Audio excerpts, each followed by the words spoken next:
우리 함께 말씀 보도록 하겠습니다. 함께 보실 말씀 에베소서 우리 3장 1절 말씀입니다. 오늘 우리 함께 에베소서 3장 1절 한 절을 우리가 보도록 하겠습니다. 에베소서 3장 1절 말씀입니다. 함께 읽습니다. 시작. 이러므로 그리스도 예수의 일로 너희 이방인을 위하여 갇힌 자 된 나 바울이 말하거니와. 아멘. 예, 우리가 계속해서 에베소서 말씀을 살펴보고 있습니다. 우리 에베소서 말씀을 보고 있는데 이제 우리가 3장으로 넘어왔습니다. 3장으로 넘어와서 이제 큰 틀에서 우리가 좀 기억해야 될 것은 잠깐만 생각하고 갈 것은 한번 좀 말씀을 드렸던 것 같은데, 성경의 장절이 구분되는 것은 성경에 쓰일 때 있던 것이 아니란 것을 우리는 좀 기억을 해야 됩니다. 그러니까 한 가지 큰 주제를 분명 가지고 성경은 쓰여 있고, 후대에 이 성경에 좀 더 단락을 구분지어서 우리가 좀 보기 편하게 나누는 작업이 있어서 지금 이렇게 나뉘게 된 성경을 우리는 보고 있어요. 이렇게 나뉜 것이 우리에게 큰 유익이 된 것은 사실입니다. 성경을 좀 더 이렇게 정확한 메시지로 볼 수 있도록 이렇게 작게 묶어놓은 것은 사실이에요. 근데 그와 동시에 조금 위험성이 있는 건 무엇이냐면, 자칫 잘못하면은 우리가 올바로 봐야 될 메시지에서 이렇게 놓칠 수 있는 그런 모습이 가끔씩 주어진다는 것을 또 기억을 해야 돼요. 왜냐하면 우리가 특별히 2장에서도 그렇게 잠깐 언급을 드렸던 것 같지만 지금 내용이 이어지고 있습니다. 특별히 3장은 첫 단어 자체가 이러므로예요. 그러니까 이 3장 1절은 완전히 이 앞에 것을 염두해서 뒤로 넘어가고 있습니다. 그것을 봐야 지금 이 3장에서 특별히 우리가 이제 다음 주부터 더 보게 될 2절에서 13절을 다른 식으로 해석하지 않을 수가 있어요. 그러니까 지금 이 내용은 분명히 한 맥에서 이어지고 있다라는 것을 우리는 기억할 필요가 있다는 거죠. 그래서 우리가 이 내용을 보게 되는데, 2장에서 봤던 내용이 무엇이었습니까? 2장에서 봤던 내용은 허물과 죄로 죽어있던 사람들, 다 죽어가지고 세상 풍조에 휩쓸려가지고 희망도 없고 소망도 없고 그냥 마귀가 끄는 그대로 끌려가서 한 인생이 끝 뒤에 죽음 위에 뭐가 있는지도 생각조차 못하고 살아가는 그 모든 모양을 가지고 사람이 살고 있었다. 이것이 너무나 비극이다라는 것을 이제 보이면서 그런 상황 속에 있었던 사람들에게 하나님의 크신 사랑이 나타나가지고 예수 그리스도 안에서 예수 그리스도의 피로 살리심을 받았다는 거죠. 살리심을 받아서 거기서 끝나는 것이 아니라 그 죄 때문에 사람은 다 분열밖에 일으키지 못한 존재였는데 하나님께서 예수 그리스도 안에서 한 새 사람을 지어가지고 화목하게 하는 일들을 경험하게 만드셨다는 거예요. 그러니까 이 화목은, 이 세상에서 온전한 화목은 오직 변하지 않는 한 가지 목표, 예수 그리스도를 더욱더 알아가는 것, 하나님이 주시는 그 은혜들을 누리는 것, 이건 변하지 않는 시대와 환경과 어떤 민족을 불문하고 변하지 않는 내용이라는 거예요. 이 내용을 향해 나아갈 때 그 화합되는 것, 그러니까 막힌 담이 무너지는 것들을 경험하게 된다. 무너져 있다는 것을 우리가 보게 된다 라는 것들을 말했어요. 그것을 우리는 적극적으로 해나가야 된다고 말했습니다. 왜 그러냐라고 했을 때 그것이 성전으로 지어져 가는 것이다 라고 말했어요. 그러니까 이것이 너무나 큰 신비란 것을 우리는 놓치지 않아야 됩니다. 그러니까 우리의 이성으로 이것이 구미 당기는 일이 아니라는 거예요. 단지 성령의 은혜로 구할 때 이것보다 귀한 것이 없다는 것을 알게 된다는 거죠. 그것을 우리는 발견하는 자리까지 부지런히 나아가야 될 줄로 믿습니다. 그것을 바울이 가르쳤고, 그것에 이어서 지금 더욱더 우리를 부르신 그 하나님의 위대한 그 어떻게 보면 구원, 하나님의 그 계획의 또 한편에 있는 일들을 우리에게 바울은 가르쳐 주길 원했어요. 그러니까 우리에게 이 구원의 위대성을 더욱더 알게끔 이제 바울이 말하고자 하는 것을 14절부터 3장 마지막을 통해 우리는 보게 되는데, 바울은 지금 그걸 말하고자 했습니다. 말하고자 했는데 잠깐 멈추게 되는 일이 발생됐다는 것을 지금 이 3장 1절은 우리에게 보여주고 있어요. 그래서 멈춘 이유에 대해서 이제 2절에서 13절을 통해 가지고 한 가지 또 이제 설명해야 될 1절을 토대로 1절에 있는 내용을 설명하는 것들이 이제 2절에서 13절이라고 볼 수 있는데, 그러니까 지금 우리 2절에서 13절은 약간의 삽입구로 보면 됩니다. 지금 바울이 말하고자 하는 흐름은 1절에서 14절로 넘어가요. 그것을 좀 보여주고자 하는 장치가 뭐냐면, 지금 3장 1절에 있는 이러므로입니다. 이러므로는 우리가 보편적으로 쓰는, 특히 13절에도 뭐 그러므로 이런 단어가 나오는데, 이러므로라는 단어가 이 헬라 언어에 있어요. 근데 지금 이 단어는 두 단어를 지금 여기는 하나로 번역해 놓은 건데 9번밖에 신약에 안 쓰입니다. 그러니까 어떤 앞에 있는 내용을 가지고 뭘 말합니다. 특히 어떻게 용법이 달라질 때 이러하기 위하여, 그래서 어떤 특별한 말을 앞에 것을 가지고 또 이제 너에게 뭘 말한다, 어떤 그런 표현을 독특하게 쓰고 있는 건데, 이 표현이 14절에 동일하게 써요. 그러니까 성경에 9번밖에 안 써 있는데 1절에 쓰이고 14절로 이어집니다. 그 두 단어가 똑같이 쓰임까지 동일하게 그렇게 씀으로써 이 내용은 지금 바울은 14절에 있는 내용을 말하고자 했다라는 것들을 분명히 알 수 있게 지금 우리에게 보이고 있다는 거죠. 이해가 되시나요, 여기까지? 그럼 우리가 생각해야 될 것이, 아니 바울이 14절에 있는 내용들, 구원의 위대함을 우리에게, 성도에 있는 특권의 위대함, 이런 것들을 보이고자 했는데 잠깐 말을 멈출 수밖에 없었던 이유가 있었다는 거죠.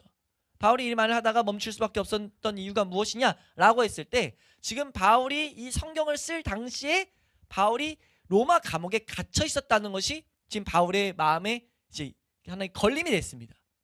왜냐하면, 왜 걸림이 됐냐면, 이 성경은 에베소라는 교회에 썼는데 에베소 교회 성도들이 지금 고민하고 있다는 것을 바울은 알고 있었어요. 그러니까 자신의 건강에 대해서, 갇혀있는 상태에 대해서, 그것이 그 에베소 교인들에게 되게 고민거리, 되게 걱정거리라는 걸 알고 있었습니다. 나아가서 그것이 걱정에서 그치면 뭐 100번 양보해서 어느 정도 괜찮은데, 그 걱정에서 그치는 것이 아니라 복음의 위대함을 받는데 장애가 된다는 것을 바울은 분명하게 보고 있었어요. 이게 장애가 된다는 거죠. 바울이 하는 말에 대해서 장애가 된다는 겁니다. 왜 장애가 됩니까? 좀만 생각해봐도 그걸 알 수 있는데, 바울이 뭘 말했냐면, 그리스도인은 얼마나 놀라운 사람들인가. 우리 앞에서 저번 시간까지 본 내용이 하나님의 나라의 시민권 된 자들이다. 하나님이 통치하심으로써 놀라운 능력으로, 하나님의 신실하심으로 통치하심을 받는 자들이 그리스도인이야. 그리고 하나님의 권속이야. 머리털까지 세신바되는 하나님의 능력으로 가꾸는, 그래서 위험한 가운데 지키시고 보호하시고 하나님이 때를 따라 돕는 것들을 채우시고, 하나님이 그런 약속들이 이제 이 시민권과 권속을 통해서 이제 담겨 있는 메시지라고요. 에베소 교인들은 그걸 들었어요. 여기 우리 적혀 있는 건 내용 이외에도 더 많은 그리스도인의 특권들, 은혜들을 막 들었단 말이에요. 그 중에서도 생각하는 것은 하나님이 정말 사랑하시고 하나님이 이끄신다 라는 것들이 큰 골조란 말이에요. 그것을 들었을 때 분명히 의문을 품는 자들이 있었다는 거죠. 의문을 품는 자들이 생길 수밖에 없었다는 거예요. 그걸 바울은 보고 있었다는 겁니다. 어떤 의문이요? 하나님 보호하신다며, 하나님이 좋은 것으로 입히신다며. 근데 그 말을 하면서 그 구원에 대해서 더욱더 가르치고, 놀라운 은혜가 있다는 것을 가르치고, 어떻게 살라고 하는, 그리고 은혜가 있으니까 더욱더 살아야 돼, 이렇게 사는 것이 너무나 특권이야 라는 것을 말하는 바울이 뭐하고 있어요? 갇혀 있어요. 죄인으로서 갇혀 있습니다. 이것만큼 웃긴 일이 어디냐는 거죠. 아니 지키신다며, 하나님 능력이 있다며, 근데 왜 너 갇혀 있어? 라고 말할 자들이 분명히 있다는 것을 바울은 알았다는 겁니다. 그래서 바울은, 이것이 사실 이 신약 성경의 중대한 교리 중에 하나인데요. 왜냐하면 그리스도인으로서 살아갈 때 가장 큰 방해 중에, 우리 인간이 가장 쉽게 넘어지는 것 중에 하나가 고난이에요. 고난 가운데 우리가 사실 우리 민낯이 들어간다고 하잖아요. 사람이 밑바닥 가운데 우리 민낯이 들어간다, 이런 말들이 있잖아요. 그러니까 그런 것처럼 고난은요, 그리스도인들로 하여금, 사실 그래서 우리 믿음의 선배들은 고난만큼 정말 그 사람이 그리스도인인지 아닌지 알 수 있는 시금석이 없다 라고 말해요. 그 이유는 뭐냐면 우리 밑바닥이 드러나기 때문입니다. 근데 지금 바울은 그것이 이 연약을 일으킨다는 것을 알고 있었기 때문에 이 복음의 위대성, 그것이 장애가 되고 있는 상황 속에서 위대성을 아무리 설명해봤자 돼지 목에 진주 목걸이를 걸지 않는 것처럼, 귀한 것을 개에게 안 던지는, 그냥 버리지 않게 하기 위해서 그 장애를 먼저 제거하고 있다는 거죠. 그러니까 바울이 고난을 어떻게 대처하고 있는지를 지금 우리에게 보이고 있다는 겁니다. 이것은 신약 성경의 큰 주제 중에 하나예요. 신약 성경에 계속 나타나는 주제가 뭐냐면, 고난이 그리스도인들에게 뭔가, 고난에 대한 교훈, 가르침을 상세하고 자주 다루고 있습니다. 그것이 지금 3장 1절에서도 우리에게 보여주고 있는 것이라고 우린 이해해야 돼요. 그래서 지금 그리스도인의 생활에 이 영광스러운 어떤 이런 모습들을 바울은 말하고자 했지만 잠깐 멈춰가지고 지금 고난에 대한 주제를 말하고 있습니다. 근데 이제 고난에 대한 주제를 말할 때 분명히 우리가 봐야 될 것은, 자세히 바라보면 우리가 분명히 보게 되는 건, 바울은 조그마한 불평도 갖고 있지 않다는 거예요. 불평이 아니라 오히려 어떤 것을 보게 되냐면은 승리감에 가득 고취되어 있는 것을, 막 되게 승리감에 가득 차 있는 것을 바울의 고난 가운데, 감옥에 갇혀서 성경을 몇 권 썼는데 그 성경들마다 그런 것들을 보게 돼요. 오히려 막 기뻐하라고 말합니다. 너희 주 안에서 우리는 항상 기뻐해야 된다. 감옥에 갇혀가지고. 바울이 자기가 기쁘다는 거거든요, 항상. 막 뭔가 막 승리를 가져서 이게 막 다 이룬 것처럼 바울은 계속 말했다는 거예요. 우린 이것이 하나의 연기가 아니라는 것을 알아야 됩니다. 또 뭐가 아닌 걸 알아야 되냐면요, 일각에서 많은 사람들이 이렇게 말해요. 고난, 우리 이 세상에 있을 수밖에 없어요. 이 또한 금방 지나갈 거예요. 이렇게 말한다든지, 혹은 우리는 이 가운데 불평하면 안 됩니다. 이거 첫 번째, 우리 이 또한 지나갑니다. 참아야 돼요. 이건 세상에서 많이 보이는 것이거든요. 세상은 그렇게 말하잖아요. 고난 있을 때 참으세요. 지나가세요. 지나가면 또 즐거운 일이 올 겁니다. 이런 말들을 하는데, 지금 바울은 그런 식의 말을 하고 있는 게 아니에요. 성경은 절대 그런 식의 말을 하고 있는 게 아닙니다. 바울이 지금 우리가 좀 전에 방금 언급드린 것처럼 바울은 불평 같은 것이 안 나오고 있었다고요. 그러니까 앞에 상황은 불평이 있을 수도 있어요. 근데 바울은 그런 게 아니라는 거죠. 지금 바울뿐만 아니라 뭐 베드로라든지 성경에 쓰인 야고보라든지 여러 지금 성경은 그걸 분명하게 모든 그리스도인들의 모습을 보이고 있어요. 그러니까 또 하나 좀 위험성 있는 한 가지 내용은 불평하지 않는 이런 것들을 가지고, 이건 교회 안에서 많이 이루어지는 메시지인데, 우리가 불평하지 않아야 됩니다. 우리는 상황 가운데 하나님께서 이루실 어떤 은혜들, 그 괜찮아질 것들을 한번 말씀을 드릴게요. 이걸 어떤 목회자가 말한 것을 제가 이거 너무 많이 들었던 설교들이기 때문에, 이분도 한 100여 년 전 목회자인데, 목회자가 그 당시에도 이런 식으로 설교하는 것들을 있었기 때문에 이걸 그대로 한번 이제 말씀드릴게요. 들어보세요. 여러분도 잘 아시는 바와 같이 이 세상에서는 좋은 일과 함께 나쁜 일도 겪기 마련입니다. 가시 없는 장미는 없는 법이니까요. 인생에는 좋은 일과 굳은 일, 기쁨과 고통이 혼합되어 있다는 사실을 잘 알고 그에 대처할 수 있어야 됩니다. 인생이 그렇다고 해서 불평하거나 불만스럽게 생각하지는 마십시오. 여러분은 한때 좋은 시절에 있었다가 사태가 악화되기 시작한다 할지라도 슬퍼하지 마십시오. 정신을 가다듬고 침착하십시오. 장부가 되시고 용기를 내십시오. 견뎌내야 됩니다. 이런 말 하면서 하나님만 다 갖다 붙이면 교회에서 딱 주는 메시지예요. 하나님이 언젠가 이렇게 좋은 일을 줄 거니까 고난 가운데 있어도 불평하는 마음이 들어도 장부가 되고 용기를 내고 담대해라. 희망찬 게 올 거니까, 좋은 일이 올 거니까 라고 말하는데, 이건 완벽하게 바울이 말하는 게 아니에요. 성경에서 말하는 내용이 아닙니다. 오히려 이것은 이교도적이에요. 세상적인 겁니다. 이거는 우리 이 성경에서 어떤 본문도 이렇게 이제 말하지 않아요. 물론 비슷하게 장면만 보면 그렇게 담대하게 그 사람들이 이겨나간 것처럼 보이는 모습이 있어요. 근데 이겨지는 은혜가 온 겁니다. 이 신약 성경은 특히나 신약 성경에서 고난은 그렇게 이기는 모습을 보이고 있지 않아요. 그러니까 우리가 사도가 가르치는 것이 무엇인가라는 것, 이것을 우리는 분명히 좀 알 필요가 있다라는 것을 우리는 생각해야 됩니다. 이거 우리가 빌립보서 1장 12절 말씀을 한번 보고 이제 또 이어가야 되는데, 빌립보서 1장 12절입니다. 빌립보서 1장 12절 말씀. 네, 함께 읽습니다. 시작. 형제들아, 내가 당한 일이 도리어 복음 전파의 진전이 된 줄을 너희가 알기를 원하노라. 이 생각들이 지금 바울 가운데 있었기 때문에 바울은 지금 고난을 이기고도 남은 것처럼 계속 행동하고 있어요. 실제 이기고도 남아있는 상태입니다. 고난이 있을 때 그것을 이기고도 남아서 막 걸어가는 것을 보이고 있다는 거죠. 그것을 지금 교회들에게, 에베소 교회에게 너희도 배워라, 나처럼 되라 라는 것을 말하고 있는 것과 같은 게 지금 오늘 본문이에요. 지금 오늘 본문에 그 위대한 계획을 가지고 말하는 겁니다. 그러므로 라고 말하면서 뭐라고 말하냐면, 지금 말하는 내용이 뭐냐면, 그리스도 예수의 일로 너희 이방인을 위해서 갇힌 자 된 바울이 말한다. 바울이 말한다. 지금 자신이 갇힌 것을 조금도 지금 잘못된 것으로 여기고 있는 게 아니라는 거예요. 오히려 닮아라 라고 지금 말하는 것과 같다는 거죠. 우리는 왜 그런지를 분명히 알아야 된다는 겁니다.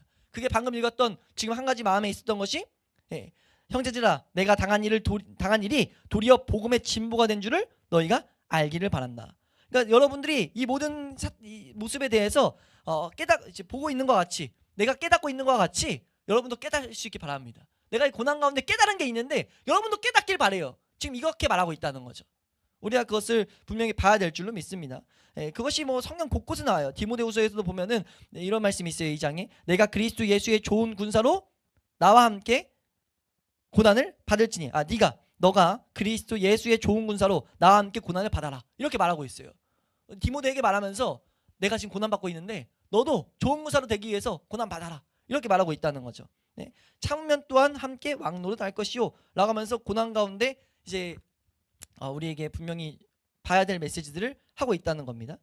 베드로전서에서도 이런 말이 나와요. 이것까지만 읽고 이제 넘어가면요. 4장 12절에서 14절 말씀입니다. 베드로전서 4장 12절에서 14절 말씀. 함께 읽습니다. 시작. 사랑하는 자들아, 너희를 연단하려고 오는 불시험을 이상한 일 당하는 것 같이 이상히 여기지 말고 오히려 너희가 그리스도의 고난에 참여하는 것으로 즐거워하라. 이는 그의 영광을 나타내실 때에 너희로 즐거워하고 기뻐하게 하려 함이라. 너희가 그리스도의 이름으로 치욕을 당하면 복 있는 자로다. 영광의 영 곧 하나님의 영이 너희 위에 계심이라. 네, 지금 베드로도 이런 말 하고 있다는 거죠. 아까 말했는데 고난이 왔을 때 그냥 참아내는 것에서 그치라고 말하고 있는 것이 아니라는 겁니다. 정확하게 그 고난을 해석하고 고난 가운데 온전한 기쁨 가운데 그걸 인내하라는 거죠. 그 참는 게 그냥 내가 희망이 있으니까 참겠지가 아니라 바뀌는, 변화되는, 고난 옥에서도 마치 바울은 천국과 같이 있었거든요. 그 변화하는 것 같이 고난의 장소가 기쁨의 장소로 변화되는 것들을 너희가 경험해야 된다는 거죠. 그 비결을 배우라고 말하고 있다는 겁니다. 그 비결을 우리가 이제 이 말씀을 통해서 세 가지 메시지를 우리가 한번 보게 될 텐데, 오늘 본문에 지금 말하고 있는 내용, 첫 번째 내용인데요.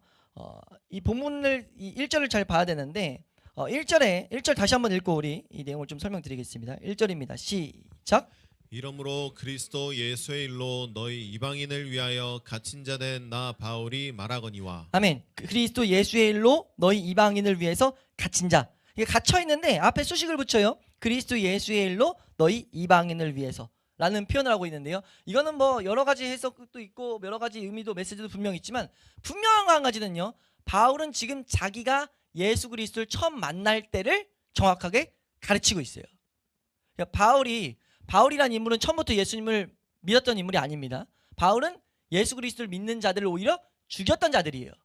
이 바울이란 인물은, 이 성경을 쓴 인물이 예수가 뭔데 뭐 말도 안 되는 소유를 일으켜? 예수 믿는 것 때문에 왜 저렇게 날뛰고 있어?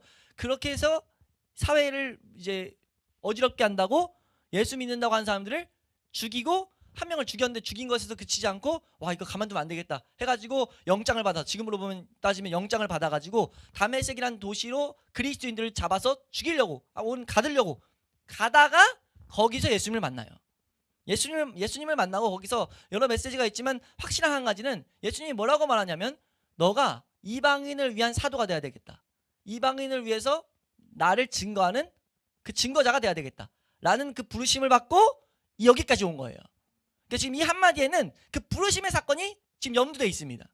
우리 이것을 이제 성경에 뭐 길게 설명할 필요 없이 성경에서 아예 바울이 스스로 감옥에서 변호하는 장면에서 자기가 경험했던 것을 쭉 말하거든요. 그게 사도행전 26장 9절에서 23절에 나옵니다. 우리 시간이 좀 가도 이거 내용이 그냥 하나의 이야기니까 한번 쭉 읽어보도록 하겠습니다. 사도행전 26장 9절에서 23절 좀 깁니다. 우리 한번 잘 읽어보도록 하겠습니다.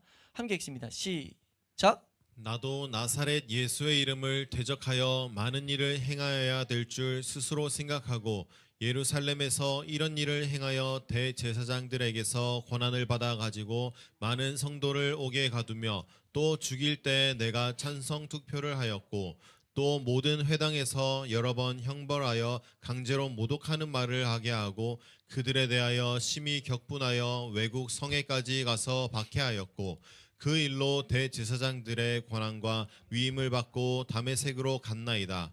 왕이여. 지금 이게 지금 바울이 지금 왕에게 변론하는 거예요. 자기를 변론하고 있는 겁니다. 스스로 지금 변론하는 거예요. 지금 이런 일이 있었다라고 변론해요. 그래서 이어서 말합니다. 이제 다 바울의 말이에요. 시작. 왕이여, 종어가 되어 길에서 보니 하늘로부터 해보다 더 밝은 빛이 나와 내 동행들을 둘러 비추는지라. 우리가 다 땅에 엎드려짐에 내가 소리를 들으니 히브리 말로 이르되 사울아 사울아 내가 어찌하여 나를 박해하느냐. 가시체를 뒷발질하기가 내게 고생이니라. 내가 대답하되 주님 누구시니이까. 주께서 이르시되 나는 내가 박해하는 예수라. 일어나 너의 발로 서라. 내가 내게 나타난 것은 곧 내가 나를 본 일과 장차 내가 내게 나타날 일이 너로 종과 증인을 삼으려 함이니 이스라엘과 이방인들에게서 내가 너를 구원하여 그들에게 보내어 그 눈을 뜨게 하여 어둠에서 빛으로 사탄의 권세에서 하나님께로 돌아오게 하고 죄 사함과 나를 믿어 거룩하게 된 무리 가운데서 기업을 얻게 하리라 하더이다. 아그리빠 왕이여, 그러므로 하늘에서 보이신 것을 내가 거스르지 아니하고 먼저 다메섹과 예루살렘에 있는 사람과 유대 온 땅과 이방인에게까지 회개하고 하나님께로 돌아와서 회개에 합당한 일을 하라 전하므로 유대인들이 성전에서 나를 잡아 죽이고자 하였으나 하나님의 도우심을 받아 내가 오늘까지 서서 높고 낮은 사람 앞에서 증언하는 것은 선지자들과 모세가 반드시 되리라고 말한 것밖에 없으니 곧 그리스도가 고난을 받으실 것과 죽은 자 가운데서 먼저 다시 살아나사 이스라엘과 이방인들에게 빛을 전하시리라 함이니라 하니라. 아멘. 지금 이 말씀, 이것이 바울이 경험했던 그 사건이에요. 지금 오늘 3장 1절에서 그리스도 예수의 일로 너희 이방인을 위하여 라고 말했을 때는 이거 보고 이거 생각하고 있다라는 거예요. 너희도 이거 여러 번 바울이 말했기 때문에 알지? 너 지금 나 그거 하고 있는 거야 라고 그 사건을 향해서 시선을 돌리고 있어요. 근데 우리가 생각할 것은 이 사건은요, 들었을 때, 옆에서 딱 들었을 때 뭐라고밖에 할 수 없냐면 미쳤다, 이게 미친놈이다 라고밖에 할 수가 없어요. 왜요? 이건 바울에게 일어난 일이거든요. 그래서 실제 24절에 미쳤다고 합니다. 이것을 들은 베스라는 총독이 이제 재판관이 너 미쳤구나 라고 말해요. 24절 말씀 한번 읽어보시면 시작. 바울이 이같이 변명하매 베스도가 크게 소리내어 이르되 바울아, 내가 미쳤도다. 내 많은 학문이 너를 미치게 한다 하니. 아멘. 지금 이 말씀을 왜 기록했냐면 이건 옆에서 이해될 내용이 아니라는 겁니다. 지금 이 사건은 개인에게 일어난 사건이에요. 바울에게 또렷이 일어난 사건입니다. 그리고 그것이 능력되면서 더욱더 확증되는 거예요.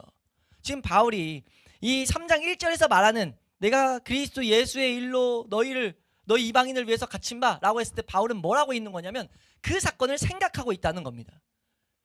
이것이 우리에게 어떤 메시지 주고 있냐면 하나님의 은혜로 예수 그리스도를 개인적으로 만나는 모습이 다 다를 수는 있어요. 근데 분명한 개인적인 사건으로서 이 구원은 다가옵니다. 그러니까 죄사함은요 반드시 개인적인 사건이 돼야 돼요. 하나의 이성, 이런 깨달음, 하나의 지식이 아니라요, 우리가 은혜를 구해야 되는 이유가 거기 있습니다. 이건 하나의 실제적인 일이기 때문에, 경험돼야 될 일이기 때문에 기도하라는 거예요. 그걸 주는 분이 성령님이기 때문에, 그것을 성취시키는 분이 성령님이기 때문에 기도하라는 거죠. 그리고 그것을 가진 자는요, 그것이요 고난 가운데 능력이 되기 시작합니다. 고난 가운데 우린 뭐 해야 되냐면, 우리 각자 고난이 왔을 때 우린 첫 번째로 뭘 해야 되냐면 우리가 우리가 구원받았던 그 사건을 바라봐야 돼요. 바라보게 됐을 때 그 사람은요 고난이 더 이상 고난으로 안 그치게 된다는 것을 경험하게 된다는 거죠.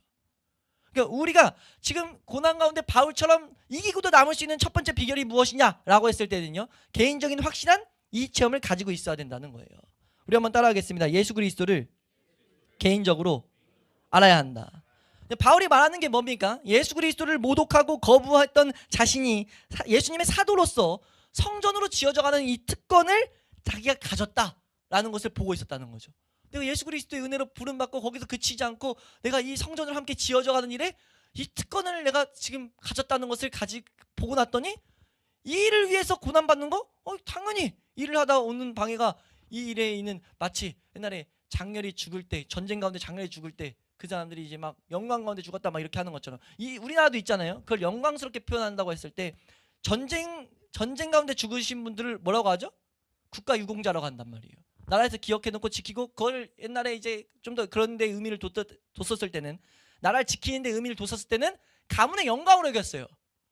무슨 말인지 좀 이해되시나요? 그 사람이 어떤 가치관을 두고 있느냐, 그것이 어떤 의미인지를 알고 있느냐에 따라서 그 일 가운데 받는 고난은요 더 이상 고난이 아닌 거예요. 죽음조차 뭘로 여깁니까? 우와, 영광이다, 우리 가문의 영광이다, 이렇게 말하고 있다고요. 바울이 왜 이기게 됐냐? 그 모습이 바울 마음을 사로잡은 겁니다. 내가 지금 예수 그리스도의 사도로 성전으로 지어져가는 그 특권을 누리고 있구나. 내가 이 일 정말 전함으로써 특별히 갇힌 이유가 뭐였습니까? 여기 갇힌 이유, 로마 감옥에 갇힌 이유는요, 이 이방인에게 너희에게도 구원이 있다, 그걸 가르치다가 갇힌 거예요. 유대인들이 야, 왜 쟤들한테 구원이 있다고 그래? 구원은 우리 건데, 하나님 우리 하나님인데 왜 네가 멋대로 그래? 라는 그 충돌 때문에 갇히게 된 거거든요. 그러니까 바울은 더욱더 확신 있게 지금 이 가운데 이겼던 모습을 지금 나타내고 있었다는 거죠. 그러니까 이게 삶으로 지금 교훈을 주고 있다는 겁니다. 우리가 이것을 분명히 기억할 수 있기를 주 이름으로 축원합니다. 우리 빌립보서 1장 29절 말씀 보시면요. 빌립보서 1장 29절. 그러니까 바울이 지금 육체적으로는 고통을 당하고 있어도 지금 하늘에 앉아 있었던 것을 지금 우리는 성경을 통해 분명히 봐야 돼요. 참 고난 받고 있는데 마음은 하늘에 가 있다는 거죠. 영광에 휩싸여 있었다는 겁니다. 빌립보서 1장 29절 말씀입니다. 함께 읽습니다. 시작. 그리스도를 위하여 너희에게 은혜를 주신 것은 다만 그를 믿을 뿐 아니라 또한 그를 위하여 고난도 받게 하려 하심이라. 아멘. 바울은 이것을 가르칠 필요가 있었다는 거죠. 모든 그리스도인들은요 고난을 받을 수밖에 없습니다. 작게는 어떤 고난이 반드시 있게 되냐면요, 예수 그리스도 믿게 되는 순간 내 안에서부터 고난이, 괴로움이 시작돼요. 왜요? 예수 그리스도로 인하여 새 생명을 얻게 된 자들은요 정말 하나님을 추구하게 됩니다. 하나님의 뜻대로 살고 싶어져요. 그 마음이 있는데 문제는 뭐냐면 우리 육신은 계속해서 이 세상 풍조대로 살고 싶어합니다. 이것 때문에 고난이 그냥 시작된 자들이에요. 그래서 이 디모데, 아까 언급드린 디모데가 이제 고난을 1장 2장 계속 고난에 대해 말하는데 3장에서 뭘 말하냐면요, 무릇 그리스도 예수 안에서 경건하게 살고자 하면, 경건한 것은 하나님 따라 살고자 하면, 말씀 따라 살고자 하면, 그러니까 하나님을 정말 하나님으로 누리고자 하면 그 모든 사람들은 박해를 받는다 라고 말하고 있어요. 그러니까 박해가 있을 수밖에 없다는 거죠. 근데 그 박해가 하나의 증거가 된다는 겁니다. 내가 잘 가고 있다, 잘 하나님의 은혜를 누리고 있다라는 것의 증거가 된다라는 것을 바울은 말한다는 거예요. 그러니까 하나의 증거로 끝나는 게 아니라 그것이 이제 그 뒤에 능력이 된다는 것을 우린 분명히 알아야 됩니다. 그러니까 바울이 그 의미를, 그 내용을 여기서 우리에게 보이고 있다라는 것. 그리고 두 번째, 우리가 배워야 될 비결의 두 번째는요, 바울이 고난에 대해 말한 것 중에 놀라운 이야기 중에 하나가 이제 골로새서에 있는데 거기서 이제 우리가 보게 됩니다. 1장 24절 말씀 보면요, 골로새서 1장 24절. 왜 이 고난이 그냥 거기서 그치는 것이 아니었냐라고 했을 때 골로새서 1장 24절 말씀, 골로새서 1장 24절입니다. 함께 읽습니다. 시작. 나는 이제 너희를 위하여 받는 괴로움을 기뻐하고 그리스도의 남은 고난을 그의 몸된 교회를 위하여 내 육체에 채우노라. 아멘. 지금 여기서 무슨 말 하는 거냐면 그리스도인이 육체로 당하는 이 고난은요, 그가 예수 그리스도의 고난에 참여하는 일이 된다는 거예요. 그러니까 예수 그리스도와 더욱 함께하는 하나의 표징이 된다는 거죠. 우리 한번 따라하겠습니다. 고난은 그리스도와 함께하는 하나의 표징이다. 그러니까 예수 그리스도와 나 함께한다는 그 증거가 고난을 제대로 바라보고 우리가 그 고난 가운데 말씀으로 제대로 내 삶을 해석할 때 나타나는 증거가 된다는 거예요. 예수 그리스도가 함께 계신다는 것을 경험하게 된다는 겁니다. 바울은 경험했기 때문에 지금 가르치는 거거든요. 그것이 느껴졌다는 거예요. 보이지 않는 하나님이, 볼 수 없는 예수 그리스도가 함께 계신다는 것을, 그 일에 동참한다는 것을 내가 경험하는 장소가 고난이라는 거죠. 그래서 고난이 우리에게 유익이 된다는 겁니다. 빌립보서 3장에서도 동일한 내용을 말하는데요, 3장 10절 말씀 한번 보시면요, 빌립보서 3장 10절 말씀 우리 함께 읽도록 하겠습니다. 함께 읽습니다. 시작. 내가 그리스도와 그 부활의 권능과 그 고난의 참여함을 알고자 하여 그의 죽으심을 본받아. 네, 지금 뭐라고 말합니까? 내가 그리스도의 부활의 권능과 그 고난의 참여함을 알려고 한다 라고 지금 말해가지고 죽으심을 본받아서 계속 그 고난 가운데 바울은 나아간다는 거예요. 그러니까 지금 이 내용이 지금 바울이 고난 가운데 바울을 사로잡고 있던 내용입니다. 실제로 경험되고 있었던 내용이라는 거죠. 그래서 뭐라고 합니까? 바울이 뭐라고 하냐면요, 이걸 가지고 2절에서 13절이 껴든 내용이라고 했어요. 지금 우리 삽입구라고 했습니다. 바울이 2절에서 특히 12절의 내용은 어떤 비밀, 이런 신비, 바울이 가진 이 복음의 놀라운 일들을 막 이제 말하는데, 이 말을 하고 나서 뭐라고 말하냐면 13절에 이렇게 말해요. 13절 말씀 우리 한번, 오늘 3장 13절입니다. 함께 잘 읽어보겠습니다. 시작. 그러므로 너희에게 구하노니 너희를 위한 나의 여러 환난에 대하여 낙심하지 말라. 이는 너희의 영광이니라. 아멘. 지금 바울이 이렇게 말하는 결론을 짓는다는 거죠. 나 갇혀 있는데 너 이것 때문에, 좀 나의 여러 환난 때문에 절대 낙심하지 마. 이건 지금 너희에게도 영광이야. 내가 이 고난된 것을 봤을 때, 너희가 이걸 제대로 이해했을 때, 예수 그리스도 예수의 일로 너희 이방인을 위해서 갇힌 것을 너가 정확히 깨달았을 때, 이건 너희에게도 영광이 될 거야. 왜요? 너희도 고난을 기쁨으로 여기게 되고 그 고난을 통해서 뭐 하게 되기 때문에 예수 그리스도의 고난에 참여하게 되기 때문에 고난을 제대로 해석해야 그리스도인들은요 반드시 나타나는 고난을 제대로 해석해야 그리스도인으로 살아갈 수가 있습니다. 그래서 일각에서는 뭐라고까지 말하냐면 우리가 그리스도인으로서 살아갈 때 가장 첫 번째 알아야 될 것은 고난을 제대로 해석하는 거다 라고까지 말해요. 그러니까 우리가 그리스도인으로서 고난을 제대로 대처하지 않으면 뚱땅지같이 아까 시작할 때 말한 대로 고난이니까 우리가 어떤 유익이 뭐 고난을 통해 가지고 뭐 우리는 참아내는 겁니다. 그냥 불평하지 않도록 담대해야 됩니다. 이런 것들 다짐으로써 가는 게 아니라 제대로 해석하고 제대로 바라봄으로써 우리는 인내해야 된다는 겁니다. 참는 게 동일하게 말할 수 있어요. 근데 그 사람들은 뭐 어떤 것들이 뭐 이런 낙관적인 어떤 이 세상 교훈 때문에 우리가 장부가 되고 담대해가지고 뭐 이렇게 인내하러 가는데 그게 아니라 우리가 고난이 어떤 의미인지 지금 이 사도가 가르친 이 내용들을 우린 분명히 봐야 된다는 거죠. 이건 사도들 가운데 모든 사도들 가운데 동일하게 갖고 있던 개념이에요. 고난이 우리에게 너무나 예수 그리스도만 쫓아가게 하는 능력이다. 그러니까 고난 가운데 오히려 막 기쁘고 고난 가운데 바울이 갇힌 자 나 지금 갇혀 있어. 맞아 갇혀 있어. 이게 얼마나 영광인지 너희 알아야 된다. 이렇게 말할 수 있게 됐다는 거죠. 이걸 베드로도 동일하게 말하는데요. 베드로전서 1장 21절 말씀 보고 이제 말씀 마치면요. 베드로전서 1장 21절입니다. 죄송해요. 2장입니다. 2장 21절 말씀. 2장 21절 말씀입니다. 함께 잘 읽어보겠습니다. 시작. 이를 위하여 너희가 부르심을 받았으니 그리스도도 너희를 위하여 고난을 받으사 너희에게 본을 끼쳐 그 자취를 따라오게 하려 하셨느니라. 그러니까 사도들이 이걸 알고 있으니까 지금 뭐라고 말하는 겁니까? 예수 그리스도가 너희를 위해서 고난을 받았는데 이게 너희에게 본 하나의 교훈, 뭐 그림으로서의 삶으로의 교훈이 돼가지고 너희도 그대로 살도록 지금 하려고 한 거야. 고난 가운데 걸어가도록 하려고 한 거야 라고 가르치고 있다는 거죠. 아니 우리가 고난을 제대로 이해하지 않으면 고난 가운데 살라고 하는 게 어떻게 복이 될 수 있냐는 거예요. 근데 고난을 제대로 이해하게 됐을 때 이 그리스도인의 하나의 증거고 그것을 우리가 넉넉히 이길 수 있는 은혜가 이걸 제대로 이해하고 하나님을 바라보고 있을 때 공급된다는 것, 그리고 그것이 하나의 바로 이렇게 말하는 겁니다. 이건 하나의 특권이야. 특권. 예수 그리스도의 그 고난, 우리를 구원한 그 대속하신 예수 그리스도의 그 고난을 내가 내 삶 가운데 누리는 영광스러운 그 특권, 지극히 큰 특권을 내가 누리고 있는 거다 라고 지금 바울은 말하고 있다는 거죠. 우리가 그것을 정확하게 이해함으로써 우리도 그리스도의 자취를 따라갈 수 있는 그런 은혜가 있을 수 있기를 주의 이름으로 축원합니다. 세 번째로 마지막으로 우리가 이걸 통해 세 가지로 보기를 내용을 본다고 말씀드렸는데 세 번째로는요. 사도가 이런 고난을 당하면서 동시에 그리스도인들이 이러한 일들에 이제 맞닥뜨리게 될 때 어떻게 대처해야 될지 훌륭한 모범을 보여준 걸 통해서 우리가 새겨야 될 내용인데요. 그건 무엇이냐면 우리가 항상 이 고난 가운데 이 온전한 자들을 바라보는 게 우리에게 유익이라는 것을 새겨놔야 된다는 겁니다. 다른 말로 앞에 말씀드렸던 두 가지를 우리는 고난 가운데 직접 우리는 반드시 생각해야 된다는 거예요. 그러니까 기독교 우리가 예수님을 믿고 신앙생활 하는 것에 대해서 의심이 생기거나 어떤 주저하는 마음이 생기거나 세상이 우리를 유혹한다거나 우리가 각자의 위치에 맞게 우리가 살아가면서 지금 박해를 감수하게 될 때 우리는 가장 유익인 게 무엇이냐라고 했을 때 예수 그리스도 때문에 고난 당한 자들의 이야기를 읽어보는 일이라고 가르치고 있어요. 그러니까 제일 극단적인 순교자들의 일들을 보는 것들, 예수 그리스도 때문에 죽은 자들. 그러니까 우리 시편에 이런 말씀이 있는데요. 시편 37편 33절 말씀 보시면요. 시편 37편 37절 말씀. 37 함께 읽습니다. 시작.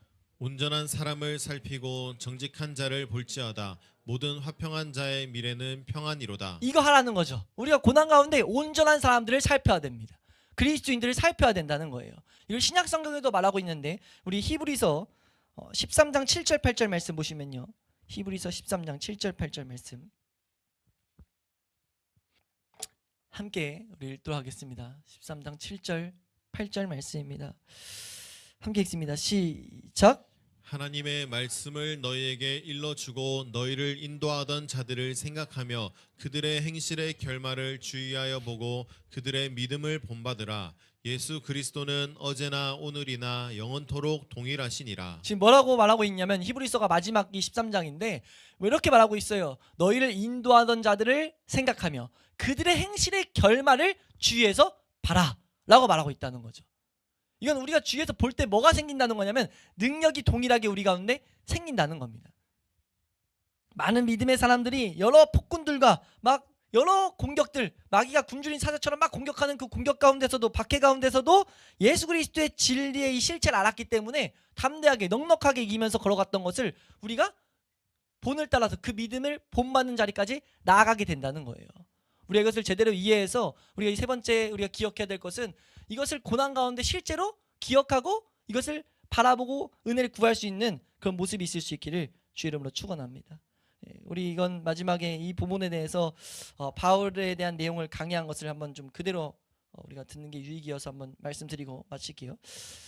바울이 지금 이 3장 1절에서 무엇을 말하는가라고 했을 때 바울은 그리스도인의 생활이야말로 자기에게는 모든 것이 된다고 지금 말하고 있습니다.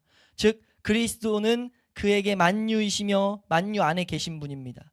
그리스도인의 생활이 너무도 영광스럽고 너무도 경이로운 것이어서 그에게 있어서는 그의 개인적 자유보다도 훨씬 더 귀중하였습니다. 그것은 생명보다도 더 귀중합니다.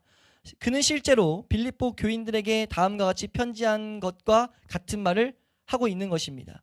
바울이 뭐라고 빌립보 교회에서 말하냐면요. 1장 21절 23절에 이렇게 말합니다. 내가 사는 것이 그리스도니 죽는 것도 유익함이라. 내가 그 두 사이에 끼었으니 떠나서 그리스도와 함께 있을 욕망을 가진 이것이 더욱 좋으나 라고 바울은 말하고 있어요. 그러니까 이것이 그리스도인들에게 새겨져야 될, 우리가 있어져야 될 모습이라는 거죠. 이것을 가지고 살아가야 그리스도인이라는 겁니다. 이것을 가지고 살아가야 빛과 소금 된다는 거예요. 우리가 이 세상을 살아가면서 이 복된 은혜가, 이 복된 내용이 우리에게 복되게 다가올 수 있기를 축원합니다. 이게 복된 신비, 복된 비밀인데 이 비밀, 복된 비밀이 우리에게 구미가 안 당길 수밖에 없어요. 왜요? 우리 육신은 거부하거든요. 그걸 성경은 이렇게 말하죠. 빛이 어둠에 왔음에 어둠이 빛을 거부한다. 우리는 어둠을 더 사랑해가지고. 그럼에도 불구하고 이것이 정말 각 사람에게 빛이 될 때요, 이것을 동일하게 찬양할 수밖에 없다는 거죠. 하나님은 위대하시다. 하나님의 구원의 능력은 그 어떤 것보다 귀중하다. 라는 이 고백이 우리의 삶 가운데 경험되는 그 일을 위해서 우리도 바울과 같이 그것을 욕망 삼아서, 그것을 우리의 욕심 삼아서 나아가는 은혜가 있을 수 있기를 주의 이름으로 축원합니다.